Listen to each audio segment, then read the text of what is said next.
Welcome to this edition of LUTV News. I'm Michael Wagenknecht.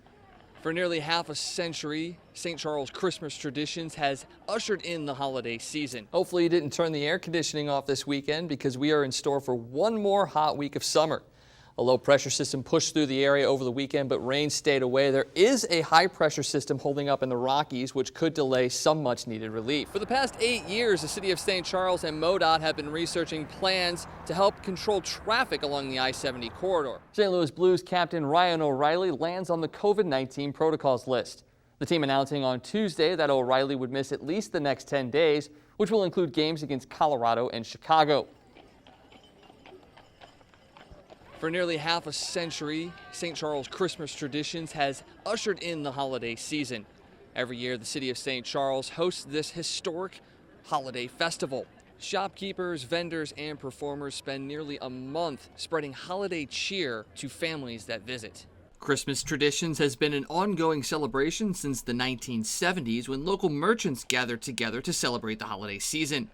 Festival director Ryan Cooper has been with the festival for the last 16 seasons and shares what unique things visitors will experience. You're going to hear music from different historical eras. You're going to meet storybook characters. You're going to meet international gift givers and Santa figures from around the world. So it's really a unique celebration of the Yuletide of yesteryear.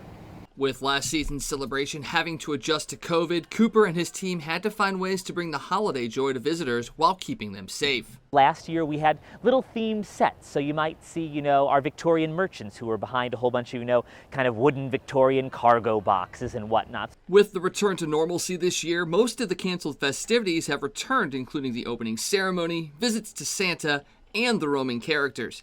James Enstall is one of those interactive characters. He plays the Christmas Joker, who gets to let his playful side show. If I see teenagers who are scowling, it's my job to kind of really sock it to them until they start to smile a little bit and have a good time. Whether you come down for the characters, food, shopping, or festivities, the whole purpose of Christmas Traditions is summed up by Enstall. I think it's just making memories for the families that are out here and with those families that they'll never forget. You can start making your own family memories now, as Christmas Traditions is now open in downtown St. Charles on Wednesdays and the weekends. For LUTV News, I'm Michael Wagenknecht. The Chick-fil-A brand has been able to increase their sales despite the struggles of the pandemic, but the current labor shortage is forcing employees to work longer and harder with no relief seemingly in sight. A busy dinner rush is nothing new to the staff at the O'Fallon Chick-fil-A. In fact, it would be an odd day if business were slow. But despite the potential of full-time employment, this store, like many others, is struggling to fill even the most basic of positions. The store currently employs roughly 100 staff members, but with a majority of them being high school age, the ability to staff all day parts has been a struggle.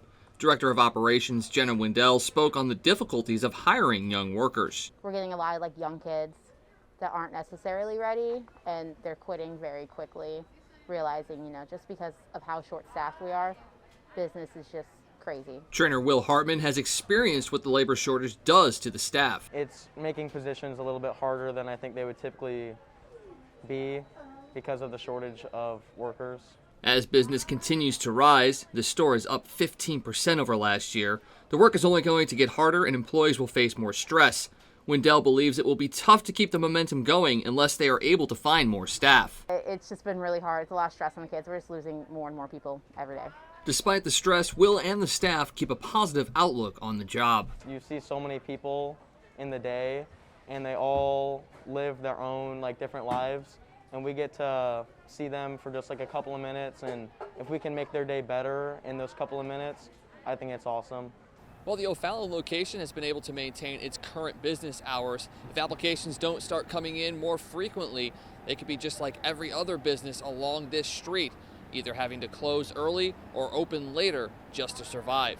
For LUTV News, I'm Michael Wagenknecht. A 20-year-old woman was fatally shot in O'Fallon, Missouri Sunday night. Police say she was shot in the torso near the 1100 block of North Main Street just before 3 a.m. Authorities say she was taken to the hospital where she later died. Police say they are talking to a person who was home at the time of the shooting. They found a weapon at the home. So far, they do not have a motive for the shooting. The St. Louis Cardinals' search for a new manager began and ended in their own dugout. The The Cardinals announced that bench coach Oliver "Ollie" Marmol would become the 51st manager in team history on Monday. Moving to the 5-day forecast, sun will dominate the week, keeping temperatures near 90. We have already hit the high of 90 Monday, and Tuesday we reach 90 again with a low of 72. Clouds drift in and cool things down Wednesday as the high reaches just 81. The sunshine returns Thursday as temperatures rise back into the high 80s. Highs on Thursday and Friday hit 84 and 88. The evenings do start to cool down considerably this week as they dip into the mid-60s starting Wednesday. For LUTV News, I'm Michael Wagenknecht. Back to you, Selena. The Biden administration rolled out its plans for vaccinating kids age 5 to 11. The administration has secured enough vaccines to vaccinate 28 million kids. They also launched a partnership with Children's Hospital Association to help set up vaccination sites. The Food and Drug Administration is expected to meet next week to approve Pfizer's vaccine for kids.